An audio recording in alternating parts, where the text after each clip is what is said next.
അങ്ങനെ ചങ്ങന്മാരെ നേരം വെളുത്തു, ചൂടോടുകൂടി ആലോചനയിലാണ്. ഒന്നുമില്ല, എന്തൊക്കെയാണ് ഇന്നത്തെ പരിപാടികൾ ഇങ്ങനെ ആലോചിച്ചാ. ഏതായാലും വോൾട്ടേജ് ഇല്ലാത്തതും കറണ്ട് കട്ടൊക്കെ ഭയങ്കര പ്രശ്നമാണ്. അങ്ങനെ ഏതായാലും മുകളിലേക്ക് കയറി നോക്കുമ്പോൾ കുറെ ചിരട്ടയും കുറെ തേങ്ങയൊക്കെ ഉണക്കാണ്ടിരിക്കണ്. അപ്പൊ അവിടെ ഉണ്ട് രണ്ട് അടിപൊളി ഇണക്കുരുവികളെ പോലെ കുറുകിയിരിക്കണ കുറെ ആൾക്കാർ. അപ്പൊ ഏതായാലും നമ്മളെ കലാപരിപാടികളൊക്കെ കഴിഞ്ഞ് താഴേക്ക് ഇറങ്ങി കുറച്ച് വെള്ളമൊക്കെ എടുത്തിട്ടേ പാത്രത്തിലാക്കിയിട്ട് ഈ ഉയരമുള്ള സ്ഥലങ്ങളിൽ കൊണ്ടുപോയിക്കുന്ന ഒരു പരിപാടി ഉണ്ട് നമുക്ക്. അത് എല്ലാ വേനൽക്കും നമ്മൾ ചെയ്യണതാണ്, ഈ കിളികൾക്കും മുമ്പൾക്കൊക്കെ വെള്ളം കുടിക്കാൻ വേണ്ടിയിട്ട്. അപ്പോൾ ഒരാളെ നമ്മളങ്ങനെ നോക്കിയിട്ടുണ്ട്. ഏതായാലും അങ്ങനെ ഞാനിങ്ങനെ ഇരുന്ന് ആലോചിക്കുകയാണ് എന്താന്ന് ചോദിച്ചാലേ, ഇപ്പൊ ഈ നമ്മളെന്നെ ഇപ്പൊ മണിക്കൂറിൽ 2-3 വട്ടമൊക്കെ വെള്ളം കുടിക്കണത്. അത്രയും ചൂടാണല്ലോ.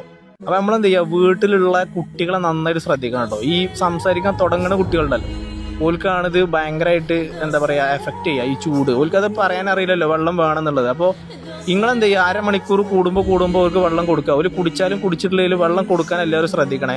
പിന്നെ നമ്മൾ പുറത്തേക്കൊക്കെ ഇറങ്ങി ഇന്ന് നല്ല അടിപൊളി മീനാണ് വാങ്ങാൻ ഉദ്ദേശിക്കുന്നത്. അങ്ങനെ അവിടെ പോയി മീനൊക്കെ വാങ്ങിയതായാലും വീട്ടിലേക്ക് എത്തി. അപ്പോൾ എല്ലാവരും ശ്രദ്ധിക്കുക, അവനവനെയും ശ്രദ്ധിക്കുക, വീട്ടിലുള്ളവരെയും ശ്രദ്ധിക്കുക, പുറത്തുള്ളവരൊക്കെ ശ്രദ്ധിക്കട്ടോ. ഭയങ്കര ചൂടാണ്.